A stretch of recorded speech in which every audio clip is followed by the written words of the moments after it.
Are you ready for another tutorial? Today, I will show you 10 different Google Gems that can generate photography prompts, and I will test them in Nano Banana 2. I wanted to give you quick access to all the gems on one page, so I created this quick page on GitHub with links to all the gems. Let's start with the first one for food photography. You will see that the links open in Google Gemini, so you need to be logged in to use the Google Gems. The more recent ones you used or created will appear on the left. I will collapse this, and let's test some random prompts. I will show you what you get from the first try, no cherry picking. Let's try something for a burger, maybe something rustic in the morning, and you will see that this Google Gem will generate a long, detailed prompt for me, even if the instruction was short and it only gives the prompt, not extra text. So now I can copy this response. Then we can open Google Flow. I also included a quick link here to Google Flow. Same for this one. You need to be logged in to access it, and it is free, and with Pro you have very high limits. You can also use a different Google Gmail account when you hit a limit, so in Google Flow we can open a new project. I have explained in more detail how Google Flow works on my channel. And here we can select more options. I want to generate an image, so I am on the Image tab. Then for ratio, I will go with Landscape 16:9. For number of images in order to fit on my screen, I will use 3. For the model, you can try both Nano Banana 2 and Pro, but I will use Nano Banana 2 in this video.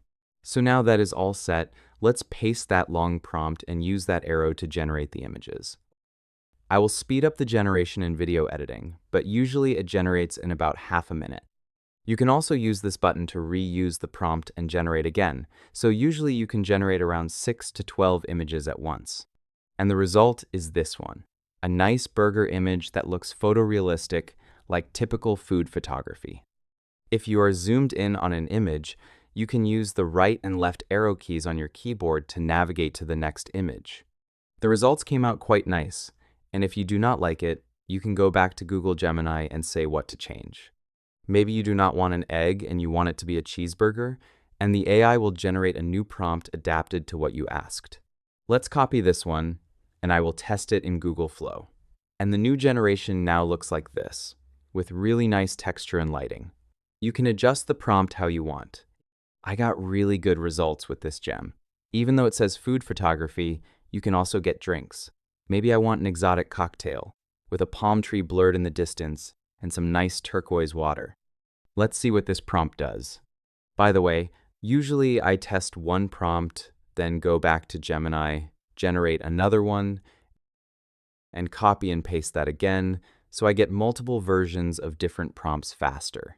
So now we got our exotic cocktail. It seems it decided to go with something like a tiki mood, but you can tell it how the glass should be and so on. For whiskey, it also gave a nice photo. If you do not like something, you can ask for prompt changes or even use inpainting. I can use this select tool and select the area I want to change, like that wood and smoke. Then I write a prompt for what I want to be different. In my case, I want to remove the smoke and that burning wood piece. It will generate another image that has that part removed, so it is pretty useful. And when you like the result, you can use the download button to download the image. Let's test the second gem that I use for interior photography. I will prompt for a hotel room, something exotic, with an Asian Zen mood. So it seems it decided to go with a Balinese resort room, so let's test that really quick. Then I wanted to generate a lamp in a vintage room, and it encountered an error. I tried again, and it happened again. This is not a policy error, so it is not about the prompt. If that happens, the best way is to create a new chat with that gem, and now when I try it, it works just fine and it creates that prompt for me. So I will generate with that prompt also. So the hotel room came out nice. You should know that all AI struggles with things in the distance that are small.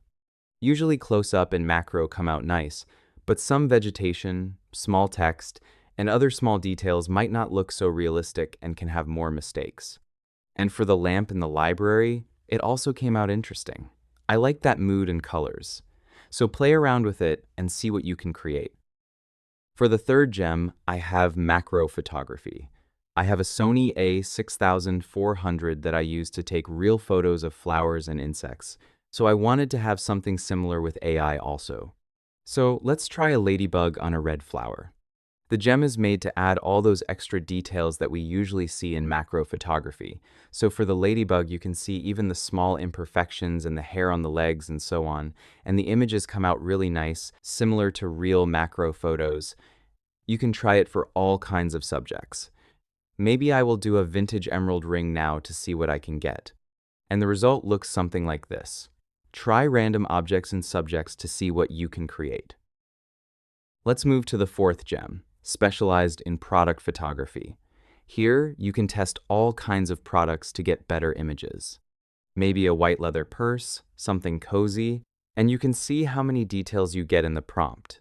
I could not even come up with all those details by myself. And when I tested it, I got some really nice images that look like real photos. It can still make mistakes, but you can pick the best version or keep generating and adjusting the prompt. Let's try now a jar with cookies, something rustic, with morning light. Maybe add a label that has AI 2 play on it. This is for invented products, but you can upload your own product here to get a better prompt, and then use both that product image and the prompt in Google Flow to edit your product. I like the extra details it adds, like some crumbs, that cloth, and so on. Let's see if it can do an advertising photo for a screwdriver in a black and orange theme. And the result I got was something like this. Maybe this one has potential. It has empty space on the side where we can add more text. Maybe we can do a hand holding the screwdriver to show it in action. If you sell digital illustrations or just want your logo or design on different products, then mockups are very handy. I usually generate blank mockups, and later I use Photoshop with smart objects to add my design on the mockups. But you can also use Nano Banana too. Just keep in mind it might not keep your design perfectly consistent when it is added on a mockup. So let's try a white mug, something cozy with morning light. I really like how it adds all those details in the prompt. It kind of thinks about how to build the scene to look interesting. Let me also try a coffee bag, maybe something exotic. I wanted to say craft paper, but I did not remember the word and said natural, but it understood what I meant. So let's check what we got. The mug is white and blank. You can see it has a place where we can add the design later.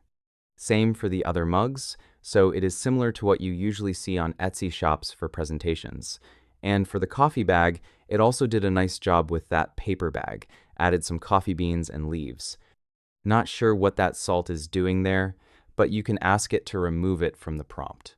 You can also ask for a different prompt, and each prompt will give you different ideas, so it is good for exploring ideas. Let's try now some Santa hands with white gloves holding a wooden sign.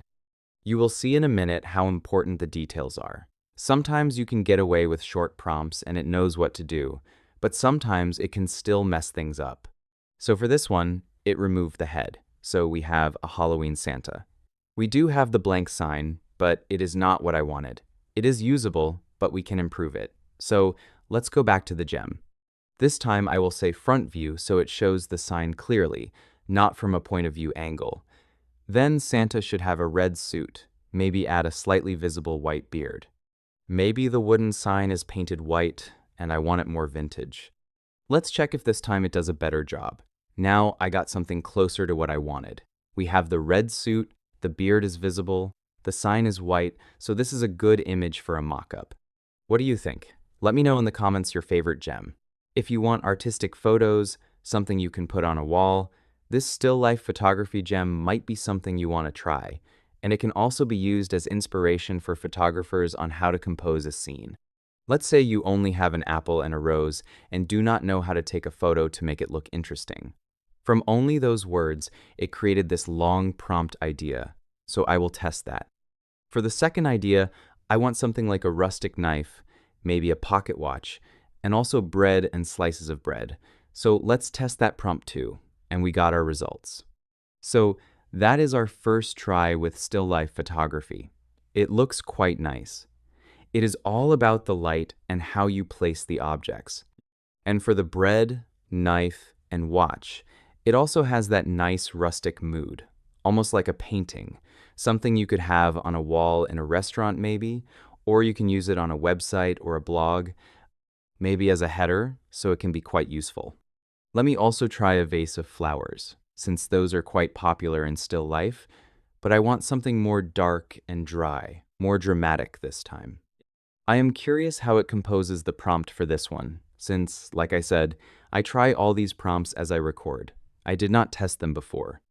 And the result looks like this: nice lighting, dry flowers, quite dramatic. It has potential, and the gem does save you some time and gives you ideas. The next gem is specialized in flat lay photography. You know, those top-down views of different objects on a table or on the floor. I want something with red and green apples. I do not know exactly what yet, I just know it should be a flat lay. So I will test that long prompt, and then I have another idea that I want to try. This time, one lipstick, which it seems I did not spell right, a perfume bottle, a cloth of some kind, and some flowers. I had the idea in my mind, but did not know how to put it properly into words. So let's see how the gem does that for me. So we got our green and red apples. It looks quite interesting how it approached the theme. And let's see what it did for the lipstick. And this one came out really nice. I like it. Maybe I can tell it in the prompt what brand I want for the perfume and the lipstick to make it look even better. For the travel photography gem, I wanted something different, more like a documentary style of photography that captures the essence and culture of a place. I wanted something with Indonesia, jungle, and a waterfall. This gem tends to add a person in the image to make it feel more alive. As you can see, I did not ask for a person, but it added one. Let's try now something with a Greek beach, a rock, and a beach chair. This one does not really focus on perfect beauty. It creates more of a documentary style, with more imperfections. So for this one, we also got a man on the beach. Like I said, if you do not want a person, you can go back to the gem and say not to add a person, and it should give you a prompt without one. Let's test to see if that works. So now we have that empty beach chair with no person, with more imperfections, but sometimes that feels more real. AI models still struggle with landscapes and all those small details. That is why I usually go more for close-up shots to look more realistic. And if you want a more beautiful landscape, you can use the landscape photography gem instead. Let's say I want a lighthouse at golden hour, something beautiful.